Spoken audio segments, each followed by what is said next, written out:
We start with Secretary of State Adrian Fontes unveiling his Voters First Act. Here are three takeaways. The Democrat-backed bill would expand vote centers across the state, restore the permanent early voter list, and allow ballots to be processed continuously on Election Day, which would help speed up results. Secretary of State Adrian Fontes joins us now to explain the bill and talk about other election developments. Welcome back to Square Off. Thanks for having me. Your rollout of the Voters First Act had the feel of a campaign event?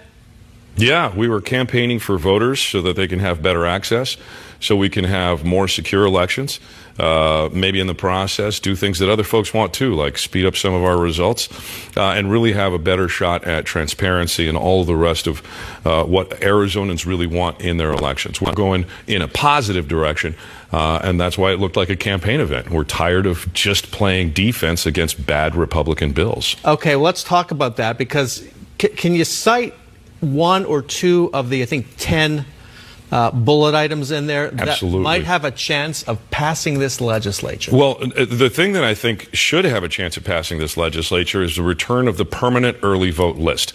This is something that's been in place in Arizona since the mid-aughts. I think 2007 is when it started.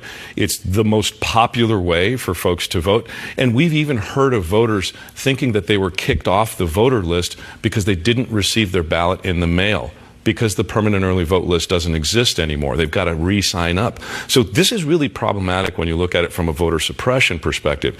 Arizona guaranteed that you would get your vote permanently, and then we stopped doing it. That's where we vote. You would get your ballot permanently. Yeah, and so that's one really important one. Another one, I think, is a permanent security fund of no less than $1 million, so that we can keep up against the bad guys when it comes to our network security, other technologies, helping the counties secure their systems, which are all kind of working together. And there are several other pieces, I think, that are very, very popular. And I think if you take a politics-free approach, kind of a partisan neutral approach to this, you're seeing benefits to voters, and that's why we're calling it the Voters First Act. Unfortunately, there's the real world. Senate Minority Leader Priya Sundaresan conceded at the very end of your news conference that not many of her bills get heard in the Republican legislature. And as if to prove that point, just a few hours after you released that plan, a Senate committee voted to put the current whatever it's called, the current version of the early voter list to voters in November. Let them decide whether they want to get rid of it. And it'll be resoundingly rejected. The reason they're taking this to the voters is because they know the governor would veto it. They've conceded that. They know that it's unpopular. They know that this is something that they've it's a dog whistle to the very extreme part of their base to try to get them riled up with these mythologies about election insecurity. And so what we're doing is we're offering some real solutions, some very popular solutions, again, like the permanent early vote list.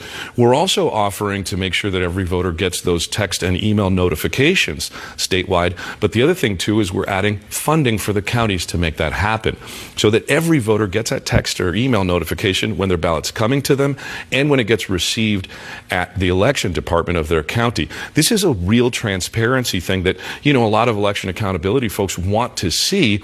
All we need is a little bit of funding on that one. So there's a variety of different aspects of this bill that if you look at them from a partisan-free, sort of a party-neutral perspective, you're like, wow, this is really going to help voters.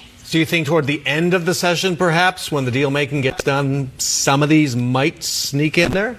Well, particularly as it comes to some of the funding issues, I hope that we get some hearings on this stuff so that we can make them part of the budget process. But there is another opportunity that the legislature has right now to help fund particularly the security part. So our special congressional election that we had last summer, we had a little bit of savings from that. And there's a couple $1 million that will not impact the next budget. We don't want those to go to waste. We'd like them to help us with the security issues we have today. So next week, the Joint Legislative Budget Committee is going to have a chance to put that extra money that is sort of budget neutral, because it's already been allocated out there, and shift it over so that we can lock down our election security circumstances for 2026, which is very much a bipartisan concern.